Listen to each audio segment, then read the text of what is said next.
Hello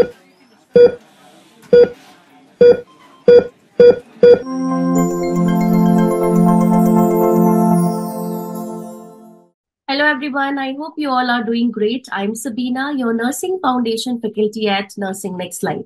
So recently, as you all know, that Nursing Next Life has conducted National Pre-NORCET test और आज के session में हम उसी के कुछ MCQs को डिस्कस करने वाले हैं related to Nursing Foundation. So the first question we have is, a nurse is caring for a client with new tracheostomy. Which of the following is priority nursing action? Now here आपको priority nursing action ढूंढना है। Patient को नया अभी अभी ट्रिक्योस्टमी लगा है, right? सो क्या हम उसमें स्टेराइल ड्रेसिंग लगाएंगे, एडमिनिस्टर करेंगे ऑक्सीजन, या फिर इनर कैनुला को चेंज करेंगे? और we will ensure suction equipment should be kept at the patient bed side. I am sure easy to answer है, because you can easily identify. पहली important priority होनी चाहिए specially with the new tracheostomy is that suction equipment should be kept at patient bed side. तो patient का जो है airway blocked नहीं होना चाहिए। Now let us quickly revise कुछ important golden point related to tracheostomy. जब भी हम ट्रिक्योस्टमी की बात करेंगे, ट्रिक्योस्टमी, राइट, ट्रिक्योस्टमी में हमारा जो ट्रिक्योस्टमी स्टोमा है, it can be high tracheostomy stoma, right? High tracheostomy stoma हमने कहाँ पे बनाया था? In case of लेरिंजेक्टमी। लेरिंजेक्टमी के केस में हम क्या कहाँ पे स्टोमा क्रिएट करेंगे? Which is above the isthmus of the thyroid gland, और फर्स्ट ट्रेकियल रिंग पे आपने किया था high tracheostomy stoma, right? Second अगर हम बात करें, सेकंड में mid tracheostomy stoma, mid tracheostomy stoma.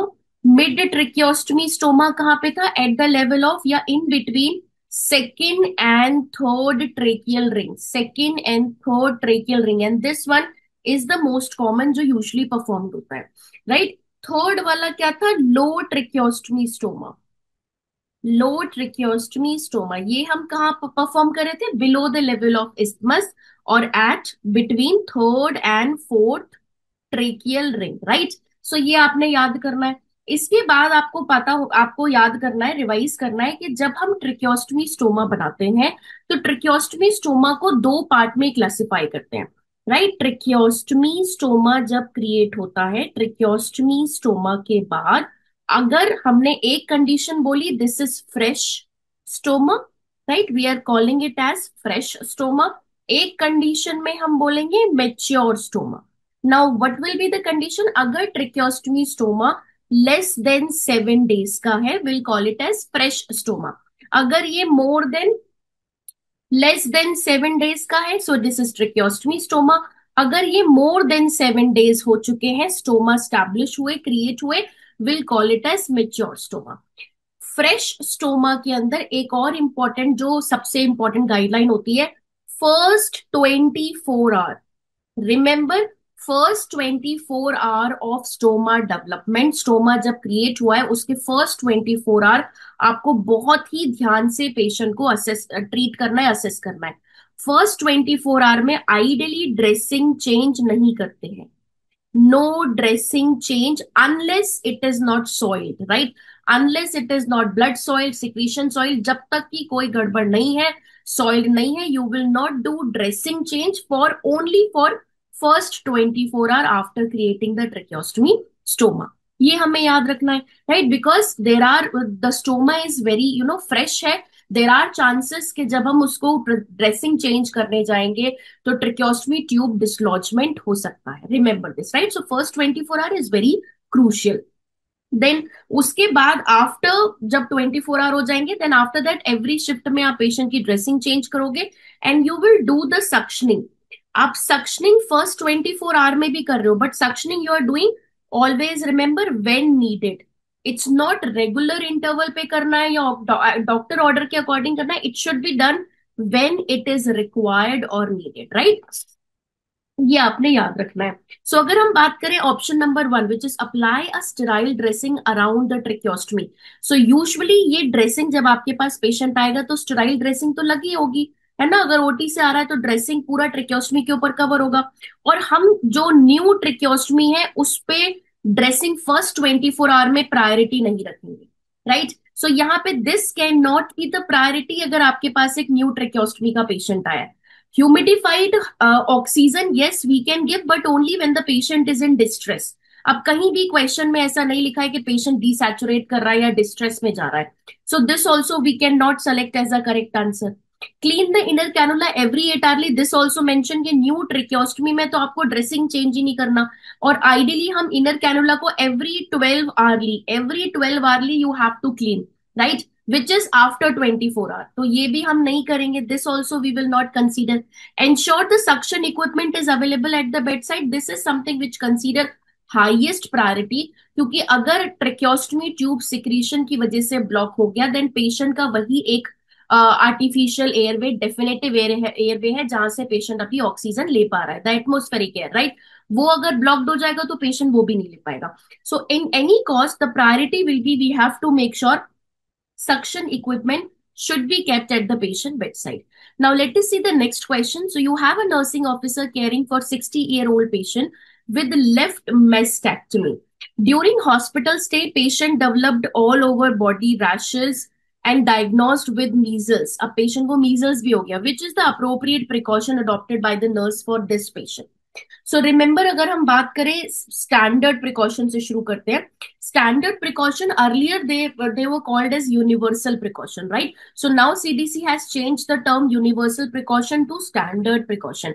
These are the minimum, always remember, minimum level of preventive measure, minimum level of preventive measure that should be used for all the patient, whether the patient is positive or negative, you will use standard precaution whenever there is a risk of exposure to body fluid, right, remember, so ये हम सारे patient में use करेंगे by default, right। अब इसके बाद हमने transmission based precaution रखना है। So transmission based precaution, the infection can be transmitted by 3 common route। Mode of transmission में आपका आ जाएगा, कॉन्टैक्ट रूट से हो सकता है, ड्रॉपलेट से हो सकता है, and then we have airborne, right, airborne से हो सकता है। कॉन्टैक्ट में आपने याद रखना है, अगर आपका पेशेंट कोई भी ऐसा इन्फेक्शन, कोई भी ऐसा कंडीशन है that can transfer, that can transmit to other patient to the staff through direct contact or indirect contact, तो यहाँ पे आप contact transmission based precaution में आप अपने patient को रखोगे, राइट। यूजुअली इसका एग्जांपल में आपको क्या रखना है, the multi drug resistance organism, methicillin resistance staphylococcus aureus, vancomycin resistance enterococci, VRE, right, the clostridium difficile, respiratory syncytial virus में भी आपको contact based transmission precaution apply करनी होती है। अब इन सब के साथ आप standard precaution by default use करोगे, राइट। कॉन्टैक्ट में remember the must PP that has to be used is gloves and gown, ये तो पहनना ही पहनना है, चाहे कुछ भी आप करो, whenever you are providing direct care to the patient, it is must you have to wear these PP. Remaining PP depend upon the nature of exposure of body fluid और कौन से किस प्रोसीजर को आप perform कर रहे हो। Now droplet की अगर हम बात करें, सो रेस्पिरेटरी ड्रॉपलेट जिनका साइज था मोर देन 5 माइक्रॉन। अब रेस्पिरेटरी ड्रॉपलेट में मोस्ट कॉमन पर्ट्यूसिस हो गया, ग्लोटाइटिस हो गया, आपका बैक्टीरियल मेनिंजाइटिस हो गया, डिप्थीरिया हो गया, दीज आर सर्टेन केसेस जहां पे आपने ड्रॉपलेट प्रिकॉशन यूज करना है, राइट, ये याद रखेंगे। ड्रॉपलेट प्रिकॉशन में the mandatory PP which has to be worn by the health care worker is surgical mask, right, surgical mask। Airborne transmission जहां पे ड्रॉपलेट न्यूक्लाई से ट्रांसमिशन हो रहा है, and the size is less than, इनका जो size था वो था लेस देन 5 माइक्रॉन, राइट। अब ये एयरबोर्न ट्रांसमिशन में जो कॉमन कंडीशन आती है उसका mnemonic you can remember with MTV, so measles, tuberculosis, and V से आ जाएगा varicella zoster, right. So measles के केस में, टीबी के केस में, चिकन पॉक्स के केस में you have to put the patient on airborne transmission precaution, so answer आपका यहाँ पे एयरबॉर्न होगा।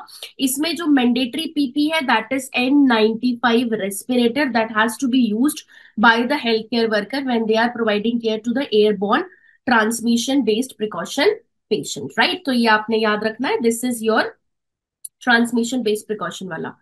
Which of the following complication is most likely if the tracheostomy cuff is overinflated? अगर आपने tracheostomy के cuff को over inflate कर दिया, right? So let's take an example. This is your tracheostomy area and you have over inflated the cuff. What will happen?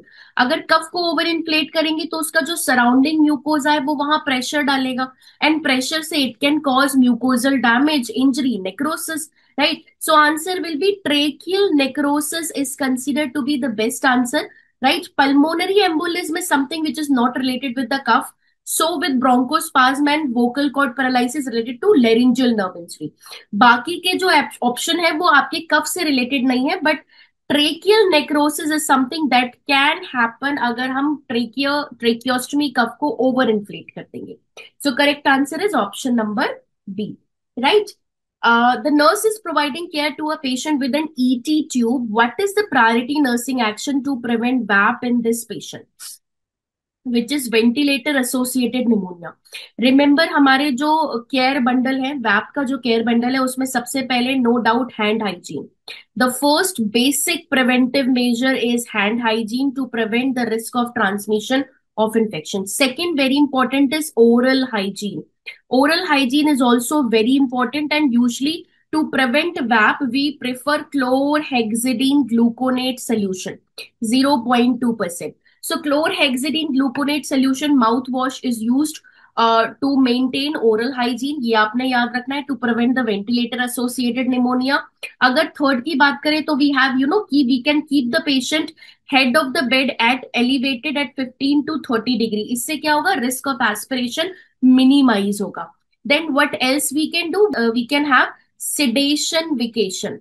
Sedation vacation क्या होता है? Specially जो वेंटिलेटर वाले पेशेंट होते हैं, एवरी फिक्स टाइम पे, every day we have to reduce और stop the dose of sedation to assess the patient ability to develop spontaneous breathing, right? कि वो खुद से कितनी सांस ले पा रहा है, कैसा वो जो है रिस्पॉन्ड कर रहा है. सो उसके लिए आपको पेशेंट का जो सिडेटिव डोज है उसे कम करना पड़ेगा या बंद करना पड़ेगा for a brief period of time. That is sedation vacation. We can prepare the patient for weaning as well, because our goal is not to let the patient be on ventilator. हमारा गोल है patient को ventilator से जितना जल्दी हो सके extubate करने के लिए, राइट? तो वीनिंग के लिए हो जाएगा. Then suctioning, proper suctioning and nutritional support are very very important, क्योंकि अगर एयरवे पेटेंट नहीं रहेगा, जो थिक सिक्रीशन होते हैं वो बैक्टीरियल इन्फेक्शन को इजिली जो है पकड़ के निमोनिया कर सकते हैं. So suctioning and making the airway patent is very important. We can go with deep vein thrombosis prophylaxis as well, so that patient will not develop any pulmonary embolism and can further result into pneumonia, ventilator associated pneumonia, right? So अगर हम इन option को देखें, कहीं पर भी antibiotic is considered to be जो हमने वैप को प्रिवेंट करने में यूज नहीं करना. द रीजन बिहाइंड ये, अगर आप एंटीबायोटिक यूज करते हो तो the patient can develop resistance also, right? This will not help in the prevention of ventilator associated pneumonia. So option number D is absolute, it cannot be the best method to use in prevention of VAP. So यहाँ पे हमसे पूछा है priority nursing action to prevent the VAP, जिसमें option number D तो बिल्कुल भी नहीं है, right? अब now we are left with three option. Secure the suction the ET tube 8 hourly. So remember, suctioning is not something that is to be done on regular basis. Regular मतलब fixed interval पे नहीं करना है, हर 8 hourly नहीं करनी है. We can assess the patient on routine basis, every hourly, every half an hourly you have to assess. अगर need है तभी करनी है. So option number C is also not correct, right? Keep the cuff inflated all the time. Although this is important, we have to make sure कि ET tube का cuff जो है वो पूरा इन्फ्लेटेड रहे. रीजन बिहाइंड इसका पहला reason ये है कि एयर लीकेज ना हो, पेशेंट को इनफ ऑक्सीजन मिलती रहे. दूसरा, रिस्क ऑफ एस्पिरेशन को मिनिमाइज करेगा. But can we consider as the important measure to prevent ventilator associated pneumonia, तो इसको अभी साइड में रखते हैं. Now elevate the head of the bed at 30 to 45 degree angle. Both the option are correct, right? We have to make sure the cuff should be inflated at all the time. But अगर हम दोनों को देखें, दोनों option को देखें, the priority will be जो कि आपकी केयर बंडल में आता है, that is option number A. We have to make sure the patient head should be elevated in order to minimize any risk of aspiration ताकि risk of aspiration ना बढ़े, उसको प्रिवेंट कर सके. तो इसीलिए आपने पेशेंट के हेड ऑफ द बेड को एलिवेट करके रखना है, राइट? सो प्रायोरिटी में हम करेक्ट आंसर सेलेक्ट करेंगे ऑप्शन नंबर ए को. Now, next question is the goal of nursing. This is based on nursing theory, is to put the patient in best condition for nature to act upon him. मतलब यहाँ पे हम बोल रहे हैं कि पेशेंट को आप उसके नेचर के क्लोज रखो, और नेचर अगर आप बेस्ट दे दोगे तो पेशेंट विल हील फास्टर, उसकी हीलिंग और फास्टन हो जाएगी। This is basically given by Florence Nightingale, जहां पे उन्होंने अपनी environmental theory, remember, environmental theory में ये बताया है, during the world war she has observed कि पेशेंट को अगर हम प्योर नेचर के पास रखते हैं, उसे अगर प्रॉपर एयर प्रोवाइड करते हैं, प्रॉपर लाइट प्रोवाइड करते हैं, क्लीन ड्रिंकिंग वाटर प्रोवाइड करते हैं, तो उसकी हीलिंग फास्टर और बेटर होती है। सो ये यहाँ पे आंसर है Florence Nightingale. Now let us see other option, Henderson, Martha Roger and Jean Watson. तो सबसे पहले वर्जीनिया हेंडरसन की बात करते हैं। इन्होंने जो थ्योरी दी थी उसका नाम था nursing need theory, right? The theory which is given by Virginia Anderson, it is nursing need theory.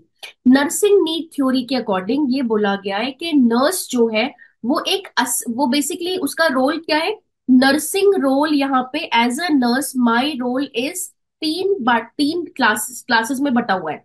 सबसे पहले is I have to make sure जो भी patient activity of daily living खुद से नहीं कर सकता, so I have to do it. जैसे अगर अनकॉन्शियस पेशेंट है, आई केयर नहीं कर सकता, ओरल केयर नहीं कर सकता, you have to do that care, right? So number one is substitute. You have to make sure the activity of daily living में the care which patient cannot perform on his own, you have to do it, right? Second में it is assisting. Assisting means patient कर सकता है but patient require assistant. Third is collaborative. Collaborative मतलब you have to work along with patient, और patient को educate करना है जहां पे उसको और ज्यादा अंडरस्टैंडिंग हो, और ज्यादा हमें प्रमोट करना है इंडिपेंडेंट फंक्शनिंग में पेशेंट के, कि वो खुद से अपना सारा काम कर सके, इंडिपेंडेंट फंक्शनिंग और moving toward the recovery phase, right? So ये जो nursing as a assisting individual है, चाहे सिक हो चाहे वेल हो, तो ये बेसिकली फोकस करते हैं कि हमें बेसिक 14 ह्यूमन नीड है जिस पे फोकस करना है, जब तक कि पेशेंट इंडिपेंडेंटली खुद से इन्हें अचीव नहीं कर सकता। आपके पास हॉस्पिटल में एक पेशेंट आया, and according to Virginia Henderson the nursing need theory, we I as a nurse have to focus these 14 basic human need of my patient, कि ये 14 बेसिक नीड ये मेरे पेशेंट की होनी चाहिए फुलफिल। अब there must be some task जो patient खुद नहीं कर सकता, वो मुझे उसके बिहाफ पे करने पड़ेंगे, right? There must be some task जो पेशेंट कर सकता है, where the patient require assistance, उसको असिस्टेंट प्रोवाइड करनी पड़ेगी, right? So these are some 14 basic need जो आपको याद करने की जरूरत नहीं है, the basic fundamental need of patient in order to make them more independent, right? So ये आपका हो गया वर्जीनिया हेंडरसन की थ्योरी। इसके बाद एक थ्योरी है आपकी मार्था एलिजाबेथ रॉजर। सो मार्था एलिजाबेथ रॉजर ने जो थ्योरी दी थी उसका नाम था the science of unitary human being, right? Martha Roger के अकॉर्डिंग ह्यूमन बीइंग को हम एज अ, जब भी हम कंसीडर करते हैं किसी पर्सन को, we have to consider a person as a whole, right? Whole का मतलब यहाँ पे क्या है, बॉडी, माइंड प्लस स्पिरिट, और you can say soul. Body, mind and soul, ये तीनों ही चीजें क्या है, क्या इररिड्यूसिबल है, मतलब we can not separate these three component from the human being. So human being को एक होल की तरह माना गया है। होल में हमने बोला है कि ये तीन चीजें हैं जो कि इंटर रिलेटेड है, and we can not divide, we can not separate body, mind and soul according to the unitary human being theory. जिसमें कंसीडर एक और बहुत इंपॉर्टेंट पॉइंट बोला गया है कि जो ह्यूमन बीइंग की जो एनर्जी है और उसके जो सराउंडिंग एनवायरनमेंट की एनर्जी है, दोनों में एक वेल बैलेंस होना चाहिए, दोनों में इंट्रैक्शन होना चाहिए। Now the best example I can give you here is, I am sure सबने एवेटार वाली मूवी देखी होगी, वो जो नीले रंग के, वो जो आपके एलियन टाइप मूवी थी, वहां पे what they are doing, they have they make sure during their film, उस पूरी कंसेप्ट में ये था कि ह्यूमन बीइंग का जो बॉडी है, माइंड है एंड सोल है, it is well connected with the environmental energy, है ना? वो एनर्जी से कनेक्ट करते थे अपनी बॉडी को, एनवायरमेंट जितना भी सराउंडिंग एनवायरमेंट था।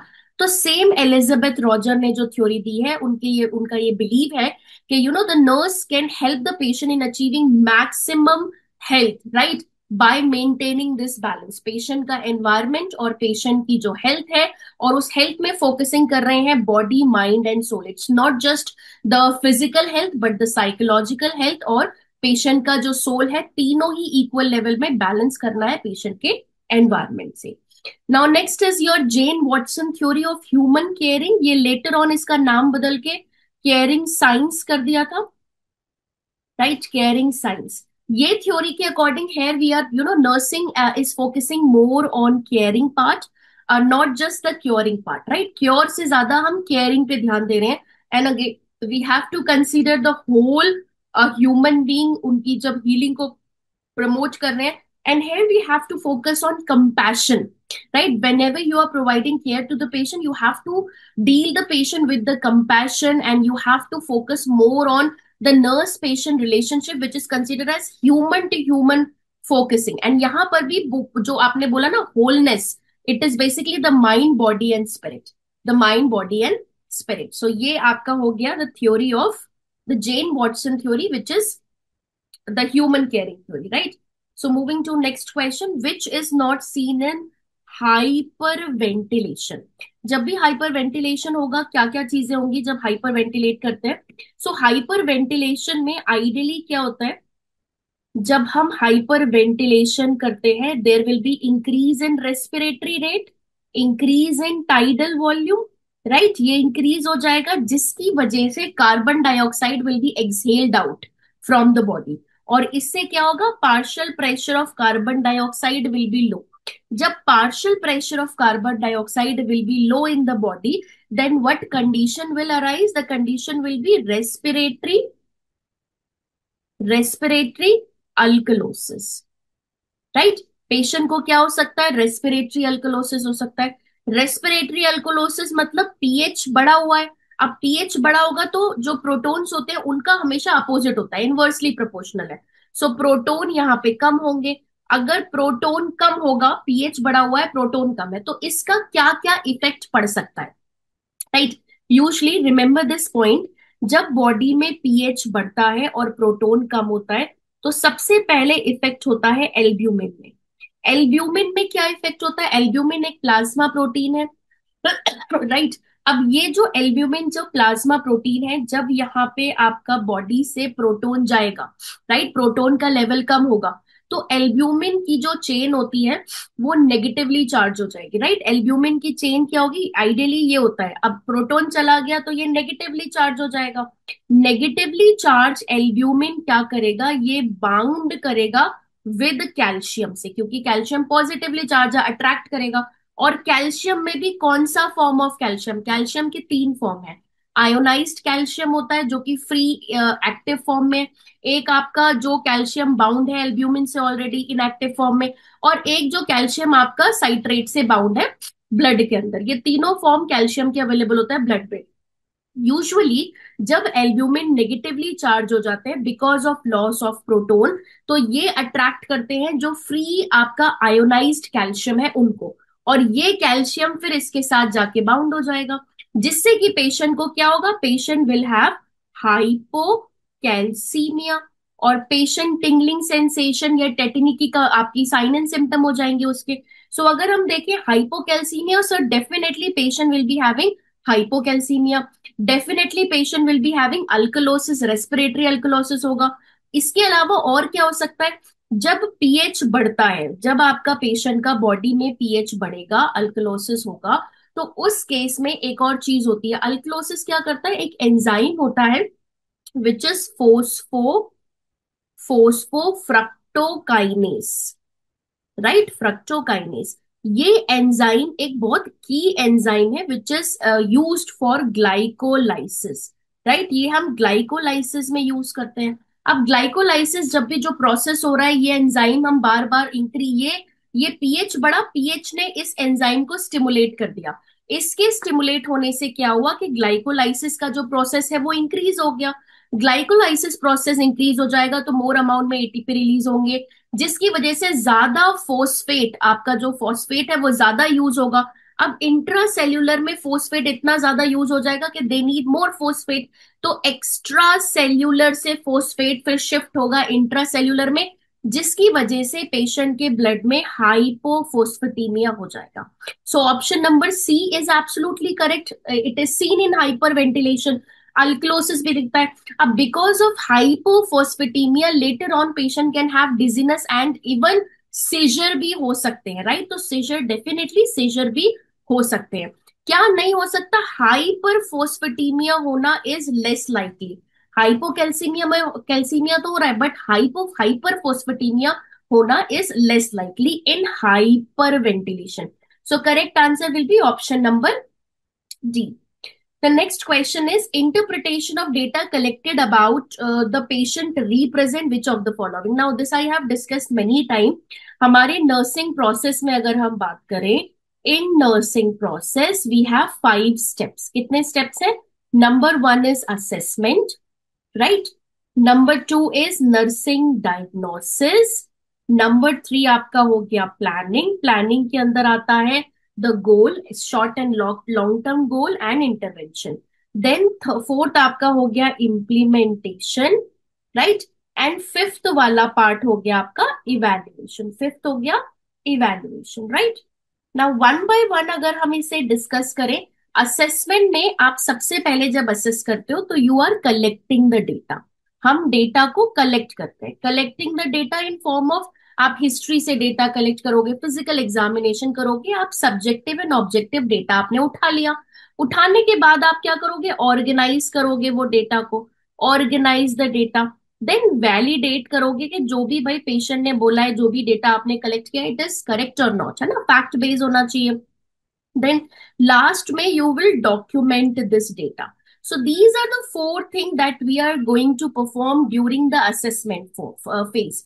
बट असेसमेंट में उस डेटा को इंटरप्रेट नहीं कर रहे हैं, we are doing the interpretation in the diagnosis phase, right? So here we are going to identify the actual and potential health problem, actual जो अभी प्रॉब्लम है, और रिस्क फैक्टर किसी ऐसी कंडीशन का जिससे कि उसे पोटेंशियल हेल्थ प्रॉब्लम फ्यूचर में हो सकती है। So in nursing diagnosis we are going to interpret and identify the actual potential information. Second what we are going to do, इसके अलावा आप क्या करोगे? प्रायोरिटाइज करोगे। आप यहाँ पे प्रायोरिटाइज करोगे कि पहले कौन सी प्रॉब्लम को आपको डील करना है, फिर कौन सी प्रॉब्लम को डील करना है, राइट? प्लानिंग में प्रॉब्लम के अकॉर्डिंग आप इंटरवेंशन सेलेक्ट करोगे कि कौन सी इंटरवेंशन देनी है। देन इम्प्लीमेंटेशन में आप इम्प्लीमेंट करोगे, एंड इवैल्यूएशन में यू विल डू कि जो भी आपने पेशेंट को इंटरवेंशन दी, क्या उससे पेशेंट की कंडीशन इंप्रूव हुई? अगर नहीं हुई then again back to planning, हमें कुछ और इंटरवेंशन देनी होगी, right? So correct answer of this question is health problem of the patient, that is the nursing diagnosis. Patient की आप डायग्नोसिस के टाइम पे, उसकी प्रॉब्लम के टाइम पे, health problem of the patient जब आप इंटरप्रेट कर रहे हो, वो रिप्रेजेंट करता है उसकी health problem of the patient, right? चलिए, application of force to another person without lawful justification. So remember this is battery. Assault आपने थ्रेटन किया बट टच नहीं किया। Battery, you are touching the patient without the consent, that is battery. Negligence क्या होगा? Negligent and malpractice, these are unintentional टॉट। Negligence is a broad term which can be applicable to everyone, where you can say that nurse fails to follow the standard guideline, right? तो जिसकी वजह से patient को harm हो गया। And mall practice, you can say that nurse is doing a procedure but wrongly, वो गलत तरीके से, जैसे मेडिकेशन आपने पेशेंट को आईएम देना था, आपने आईवी दे दिया, पेशेंट की डेथ हो गई, that is malpractice. And टॉट क्या है? टॉट are civil law. So this is important question में, यहाँ पे आंसर आ जाएगा option number A, right? Next question, which of the following assessment finding is typical of extracellular fluid loss? अब पेशेंट का एक्स्ट्रा सेल्यूलर फ्लूइड लॉस हो सकता है बिकॉज ऑफ वॉमिटिंग, अगर उसे एक्सेसिव वॉमिटिंग हो रही है, डायरिया हो रहा है उसको, राइट? हाइपोवोलीमिया में जा रहा है वो, हाइपोवोलीमिया, वोलीमिया, अगर मेरा पेशेंट हाइपोवोलीमिया में जा रहा है तब एक्सेसिव फ्लूइड लॉस हो सकता है, राइट? देन इस loss, sweating, loss of fluid through sweating, तब भी एक्स्ट्रा सेल्यूलर फ्लूइड लॉस है। स्वेटिंग के थ्रू, डायूरेसिस के थ्रू फ्लूइड लॉस हो सकता है। So these are the condition जहां पे पेशेंट को एक्स्ट्रा सेल्यूलर फ्लूइड लॉस होगा, and we need to identify कि इसका फाइंडिंग, असेसमेंट फाइंडिंग क्या होगा। Distended jugular venous, jugular vein तब होगी जब वॉल्यूम ओवरलोड हो। ओवरलोड में क्रैकल साउंड आएगा, you will assess the distended jugular vein. So jugular vein distension तो ओवरलोड के केस में होगा, ये लॉस के केस में नहीं होगा जहां पे वॉल्यूम कम है। Elevated haematocrit level, now remember, जब एक्स्ट्रा सेल्यूलर लॉस होता है, फ्लूइड लॉस होता है, तो प्लाज्मा तो लॉस हो रहा है। अब जो बचे कुछ आरबीसीज है, बचा कुचा जो आरबीसीज है, वहां पे उसका कंसंट्रेशन बढ़ेगा बढ़ेगा, जिसकी वजह से उसका हेमाटोक्रिट लेवल बढ़ेगा। सो अभी तक option number 20 consider to be correct, क्योंकि हेमाटोक्रिट का जो लेवल है वो एलिवेट होता ही होता है।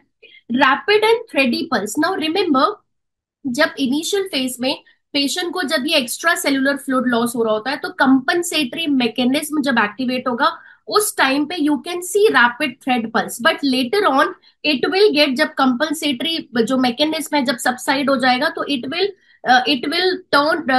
Will basically converted into weak और barely palpable pulse, right. Weak and barely palpable pulse. Remember, pulse की स्ट्रेंथ में आप क्या क्या लिखोगे? 0 मीन्स नो पल्स, 1 में आ जाएगा वीक और बेयरली पाल्पेबल पल्स, 2 आपकी नॉर्मल है, 3 में आपकी फुल पल्स है, full, and 4 is bounding pulse, bounding pulse, right. So यहाँ पे ये इसीलिए we will not correct select this as a correct answer, because ये कंपनसेटरी फेज में तो हो रहा है, but later on it will convert into weak and barely palpable pulse. Now increase serum sodium level. Increase serum sodium level आपका होगा दो condition में। अगर यहाँ पे एक्सेसिव स्वेटिंग हो रहा है पेशेंट को, राइट, अगर पेशेंट को एक्सेसिव स्वेटिंग है। सेकेंड इज ऑस्मोटिक डायूरेसिस हो रहा है। रिमेंबर, ओनली ऑस्मोटिक डायूरेसिस, जहां पे सिर्फ वाटर का एक्सक्रीशन हो रहा है, right. So osmotic diuresis and sweating में we can see a condition जहां पे पानी तो निकल रहा है बट सोडियम का लेवल बढ़ रहा है। सीरम, अब पानी निकल जाएगा तो सोडियम का लेवल बढ़ जाएगा, right. So correct answer so far is option number B, जो कि काफी assessment among the other option, it is giving us more clear assessment finding of extra cellular fluid loss. Now, next is your question from pressure ulcer. So, skin break, abrasion, blister, shallow, crater, edema and infection are characteristics of. अब skin break हो चुकी है तो ये stage 1 तो होगा नहीं, क्योंकि स्टेज 1 तो इंटैक्ट थी। 2, 3 एंड 4, अब देखो 4 और 3 के होने के लिए कहीं ना कहीं सबक्यूटेनियस मसल टेंडन लिगामेंट का जिक्र होना चाहिए, या फिर दे कैन गिव यू के जो स्किन के एज है वो अंदर की तरफ रोल हो गए हैं, या अंडरलाइनिंग कहीं ना कहीं अंदर तक फिस्टुला टाइप बन रहा है। तो ऐसा कुछ हिंट तो है नहीं। यहाँ पे एक बड़ा इंपॉर्टेंट हिंट दिया है, blister. If you all remember, stage 2 में, in stage 2 there are two important characteristics, या तो ब्लिस्टर होगा सीरस फ्लूइड में, या फिर स्किन पील हो गई होगी, epidermis and dermis, right. So here the correct answer is seems to be option number B, which is stage 2 pressure ulcer. So next question is, you need to identify the color code of 16 French Foley's catheter. Mnemonic से याद रख लेंगे, we have mnemonic. So mnemonic में याद रखना है black and white, black, white, and नहीं, black, white, गोरी, right? हमारा निमोनिक जी से ग्रीन आ गया, ओ से ऑरेंज आ गया, आर से रेड आ गया, वाई से येलो आ गया, राइट। ब्लैक से जो शुरू होता है वो याद रखना है 10 फ्रेंच, फिर सारे इवन नंबर है, 12 हो गया, देन 14 फ्रेंच हो गया, देन 16 फ्रेंच हो गया, देन 18 फ्रेंच हो गया, 20 फ्रेंच हो गया। इन्हीं में से क्वेश्चन आना है। और 16 French, yellow, yellow, orange, right. So it is orange in color. So remember this we have already discussed under our main conceptual classes and revision classes. So let us move to question next. While a patient with ascites, अब यहाँ पे आपका ascites का patient है, albumin मिल रहा है patient को, albumin का इन्फ्यूजन चल रहा है। अब which of the following plant therapeutic effect will be greater if the nurse regulate the infusion, किस फ्लो पे चलाना है। सो ऑलवेज रिमेंबर, ये आपको बताया भी है मैंने, कि जब भी हम एल्ब्यूमिन स्टार्ट करते हैं, एक तो स्लो करेंगे प्लस फ्लूइड रिस्ट्रिक्शन के साथ करेंगे, fluid restriction. So it should be slowly, slow दो ही ऑप्शन में दिया है। लिबरल फ्लूइड इनटेक बिल्कुल भी नहीं है, पानी पीता रहेगा, नहीं, रिस्ट्रिक्ट करना है fluid intake. So option number 1 is correct. Now what is the reason? Albumin एक प्लाज्मा प्रोटीन है, वी ऑल नो दिस कि एल्ब्यूमिन एक प्लाज्मा प्रोटीन है, राइट। जब आप पेशेंट को एल्ब्यूमिन एडमिनिस्टर करते हो, so let's take an example, this is albumin. Albumin क्या करता है, ये जो आपकी इंट्रावैस्कुलर स्पेस की वॉल्यूम को बढ़ाएगा, because they are colloids, right. ये क्या करेगा, वॉल्यूम बढ़ाएगा। इसके साथ साथ ये एक और चीज करता है, ये बाहर जो वाटर होता है ना उसको, इंटरस्टिशियल, ये आपका इंटरस्टिशियल स्पेस है, इंटरस्टिशियल स्पेस से इंट्रावैस्कुलर स्पेस के अंदर लेके आता है। सो एक तो ये यहाँ इंट्रावैस्कुलर स्पेस की वॉल्यूम बढ़ा रहा है, इंटरस्टिशियल स्पेस से भी पानी को पकड़ के अंदर अंदर लाता है इंट्रावैस्कुलर स्पेस में, to in order to maintain oncotic pressure, जिससे कि हम क्या मेंटेन करते हैं, ऑनकोटिक प्रेशर मेंटेन करते हैं, राइट। ये होती है, पूरा कंसेप्ट है। अब अगर इस केस में आपने पेशेंट को फ्लूइड रिस्ट्रिक्ट नहीं किया, आपने फ्लूइड देते गए, तो इससे क्या होगा कि ये जो प्लाज्मा है डाइल्यूट हो जाएगा, एल्ब्यूमिन डाइल्यूट हो जाएगा, पानी आता रहेगा, जिससे कि सर्क्यूलेटरी ओवरलोड हो जाएगा। क्या हो जाएगा, circulatory overload. Not only this, patient can experience pulmonary embolism, heart failure भी हो सकता है। So maximum always remember, whenever we are administering albumin, very slow and along with fluid restriction. So option number A is correct answer. Now let us see some of the image based question. So we have this image, you can see here.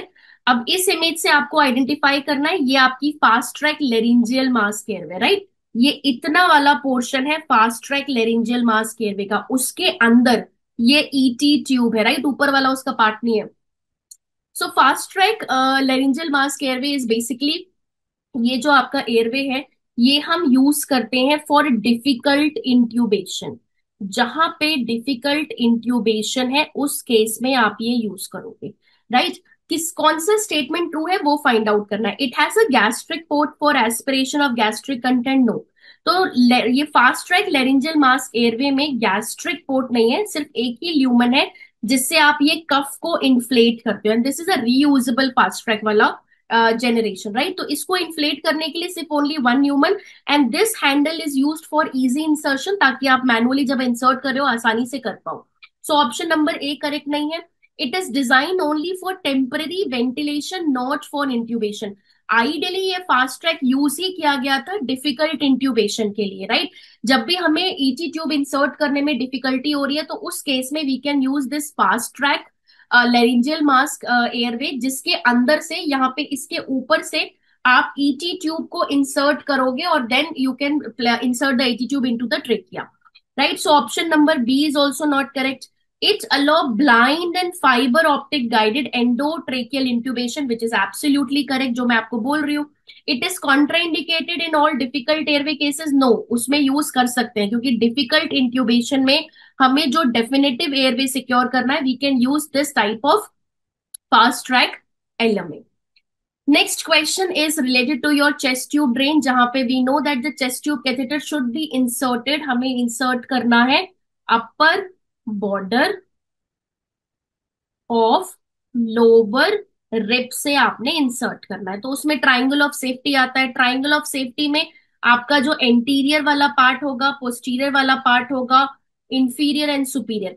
So anterior is always remember A के साथ P आ जाएगा, so pectoralis major, और posterior में latissimus dorsi, inferior में fifth intercostal space, superior में base of axilla.